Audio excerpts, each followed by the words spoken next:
It's another edition of the Kickoff Countdown here on the Lawrence County Sportsnet, powered by LCAP. We're counting on the days until opening kick of the 2025 season.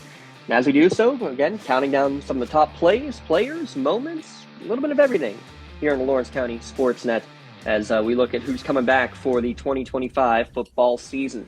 I'm James Dotson. Lee Moan joining us here for the fun as we talk about the defensive players, because offense gets all the accolades, Lee, but it's the old adage, right? Defense wins championships. So we're going to see another defensive run like we've seen the last couple of years from a couple of these teams. I think a lot of the names that we're going to be talking about here today should play a big part of it. First off, thanks for joining us. Can you believe we're 14 days away?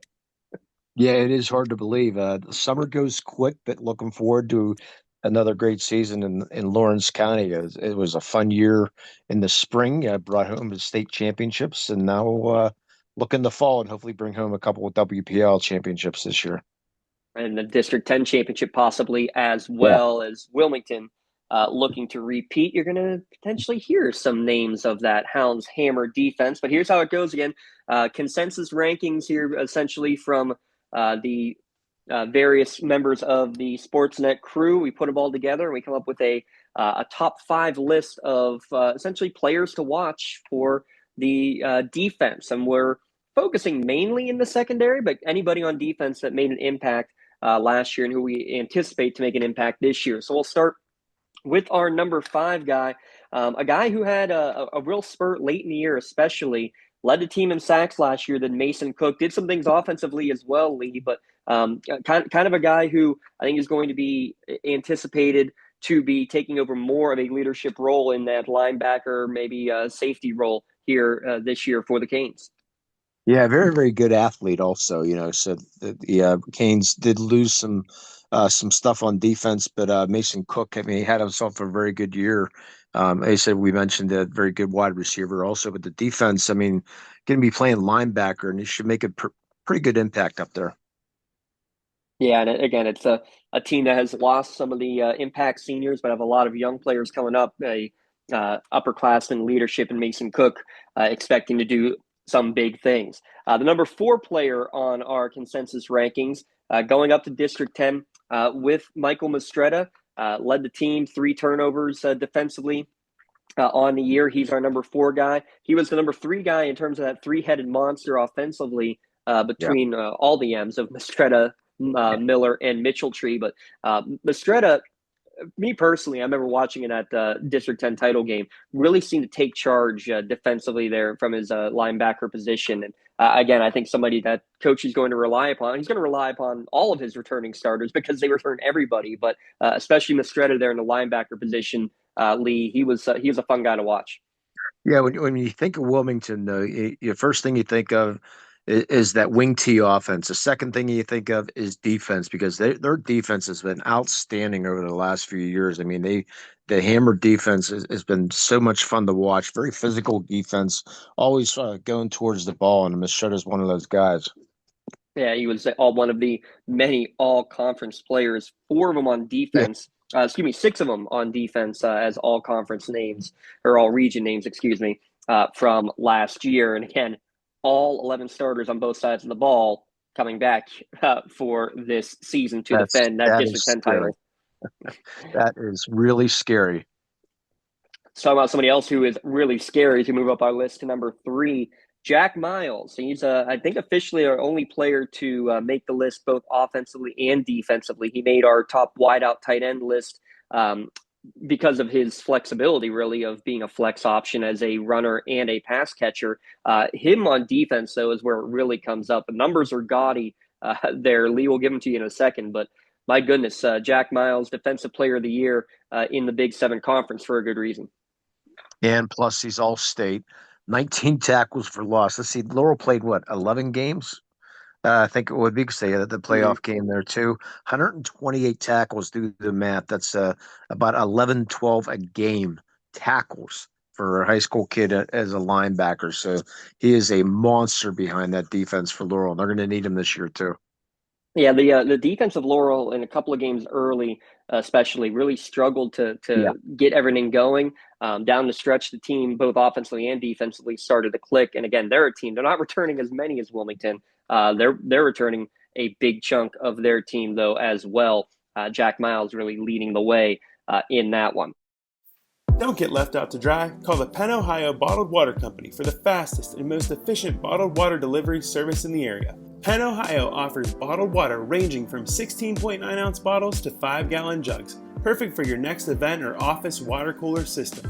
Also, don't forget to ask about their custom labeling options. Visit PenOhioBottledWater.com for more information and to get a quote on their delivery services. Whether it's at home, in the office, or on the sidelines, Penn Ohio has you covered. Thank you for calling Axe. Where can we take you today? To work, to the store, to Grandma's house. Axe can get you there, but it's much more than a ride. It's a joyride. I'm helping people. I'm getting them out of their house. I'm taking them to their doctors, to the grocery store. They say I'm entertaining. Okay, we laugh, we joke, we sing, we tell stories. They're like family to us. Even if it's the same day, to schedule your joyride, call Axe today. Moving up to number 2, we're going to go back to Newcastle. Jaden Schaefer, another MVP, defensive MVP on that defensive line. Also a big part of the offensive line, obviously, as well for Newcastle. But just a beast up front. The numbers don't really indicate how impactful he was during his junior year. His sophomore year, he had some more incredible numbers. But it tells you when you don't officially record a sack, at least not in the numbers that were sent to us over the course of the year, no official sacks, but a lot of tackles for loss for Jaden Schaefer. There's a reason why the conference named him as a most valuable lineman, and I think that speaks volumes over any statistic would. Yeah, without a doubt. Sometimes numbers do lie. In this case for Jaden Schaefer, like you said, he is a beast for sure. And Newcastle's gonna, yeah, they're gonna need to step up that defensive game here this year if they're gonna be able to top that 5-win list.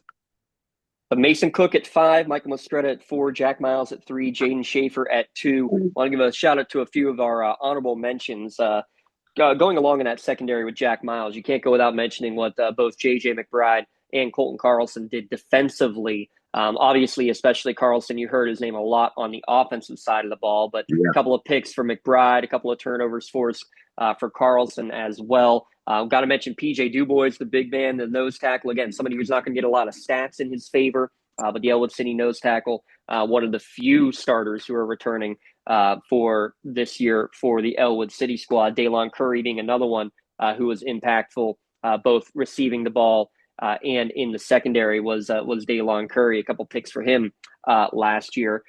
Sammy Flora is a name I want you to listen for. He basically, as a freshman, got the starting job at safety at Neshannock in the last couple of games of the season. And he was, again, a name that we were calling a lot in those final couple of regular season games and into the playoffs. So a lot of these honorable mention guys. And another one from the Hound Pound, the Greyhound defense. I mean, Freddie Zettner, what more can you say? Ended up getting all-state recognition for his play down the stretch, both on offense and defense. But it's a different Greyhound who we got at our number 1 spot, and it's Maverick Whiting. And again, I think part of it is because of what he did when it mattered most. Lee led the county in sacks, first of all, but 2 of them in the district championship game. Just, again, somebody who was constantly in the backfield wrecking havoc on opposing teams. Yeah, he's an all-state player. I mean, led Wilmington to that 18th district title, but the 9 sacks and 12, 11, 12, 13 games there, pretty good stat there, and you would expect him to just improve in those numbers, especially in that Wilmington defensive scheme. Yeah, just 11 games played in a year, so you're right, just shy of a sack per game. Oh, by the way, that 2 sacks during the championship game, that was sandwiched in between going to his sister's wedding ceremony and reception, by the way, as well. So, which is crazy. Yeah, when he showed up 20 minutes before the reception or before the wedding, he showed up 20 minutes before the game because he yes. was at the wedding, and then he was wearing his player of the game shirt afterwards. Yes. So, Yes, he was repping that Melee chiropractic play of the game for all those sacks because he was a big part of why that team was able to get the win and get, as you mentioned, that 18th crown on the season. So there you go. Mason Cook, Michael Mastretta, Jack Miles, Jaden Schaefer, and Maverick Whiting, our consensus top five. There were, I mean, we had 6 or 7 honorable mentions. There were a lot of names thrown out there and all very, very worthy names and a lot of recognition, which I think is great because I mean, Lee, we talked about it in our podcast yesterday, talking with Tim. You know, the guys up front, especially the offensive defensive linemen, don't get a lot of love. Honestly, you don't hear a lot of love from the defensive players as a whole. So I think all these guys getting some recognition, especially those who were two-way players and being all conference on both sides of the ball, are very impressive. But you know, being an all conference defender is nothing to sniff at. No, I mean, because like you said, they don't get the numbers, but they're the reason why you have those running backs get their yards, and there's a reason Mm-hmm. they don't get their yards. Those linemen, I mean, there's some big boys up there, and they have to do their job to make the defense and the offense gel. Thanks again to Limo. Thanks for everybody tuning in for these podcasts. We are 2 weeks away as we keep counting down to kickoff. We'll have a few more fun stuff coming next week as well, including here's a little teaser for you. We're going to look at some of the top names in Lawrence County football. That's going to be a fun one that we'll be checking out. Make sure you stay tuned each day. We also have coming up our around the county tour coming up as we go around the county and check out the first official day of practice, which comes up on Monday, and then scrimmages already here, as crazy as it sounds. But keep tuning in. Lots of fun stuff as we get ready for kickoff. For Lee Mona, I'm James Dotson. This has been the Kickoff Countdown, the defensive rankings edition on the Lawrence County Sportsnet, powered by LCAP.